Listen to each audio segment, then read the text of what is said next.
TV 20 Kannada ವಾಹಿನಿಗೆ ಸ್ವಾಗತ. ಉತ್ತರ ಕರ್ನಾಟಕದಲ್ಲಿಯೇ ಮೊದಲ ಗಣಪತಿ ರಥೋತ್ಸವ ಎಂಬ ಖ್ಯಾತಿ ಪಡೆದ ಇಲ್ಲಿನ ವಿನಾಯಕಪೇಟೆಯ ಗಣಪತಿ ದೇವಸ್ಥಾನದಲ್ಲಿ ಇರುವ ಕೆಂಪು ಕಲ್ಲಿನ ಗಣಪತಿ ಉತ್ಸವ 8 ದಿನಗಳ ತನಕ ವಿಜೃಂಭಣೆಯಿಂದ ಜರುಗಿತು.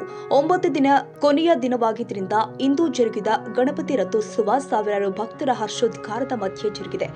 ಇಂದು ಸಂಜೆ 5 ಗಂಟೆಗೆ ದೇವಸ್ಥಾನದ ರಾಜ್ಯ ಪುರೋಹಿತರು ಆದ ರಮೇಶ್ ಸಿದ್ಧಾಂತಿ ಸಹೋದರರು ಅವರ ಪೌರೋಹಿತ್ಯದಲ್ಲಿ ಗವಿಮಠದ ಶ್ರೀ ಬಸವಲಿಂಗ ಸ್ವಾಮೀಜಿಗಳ ಸಾನ್ನಿಧ್ಯದಲ್ಲಿ ರಥೋತ್ಸವಕ್ಕೆ ಚಾಲನೆ ಕೊಡಲಾಗಿದೆ. ನೂರಾರು ಮಹಿಳೆಯರು ಆರತಿ ಹಿಡಿದು ಸಾಗಿದ್ರು. ಕರಡಿ ಮಜಲು, ಡೊಳ್ಳು ಕುಣಿತ, ಬ್ಯಾಂಡ್ ಬಾಜ ನೋಡುಗರ ಗಮನ ಸೆಳೆದಿದ್ದು 14 ವರ್ಷದ ಗಣಪತಿ ರಥೋತ್ಸವ ಜರುಗುವ ಮೂಲಕ ಸಂಭ್ರಮದ ಗಣೇಶೋತ್ಸವಕ್ಕೆ ವಿದಾಯ ಹೇಳಲಾಗಿದೆ.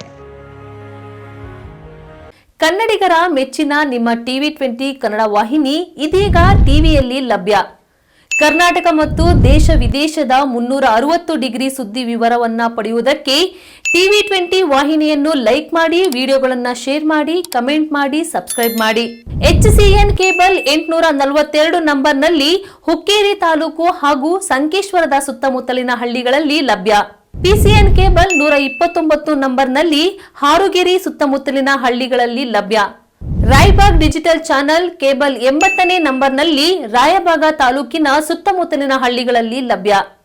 UDCN ಕೇಬಲ್ ನೆಟ್ವರ್ಕ್ ಉಗಾರ ಸುತ್ತಮುತ್ತಲಿನ ಹಳ್ಳಿಗಳಲ್ಲಿ ನಿಮ್ಮ ಟಿವಿ 20 ಕನ್ನಡ ವಾಹಿನಿಯೂ ಲಭ್ಯ.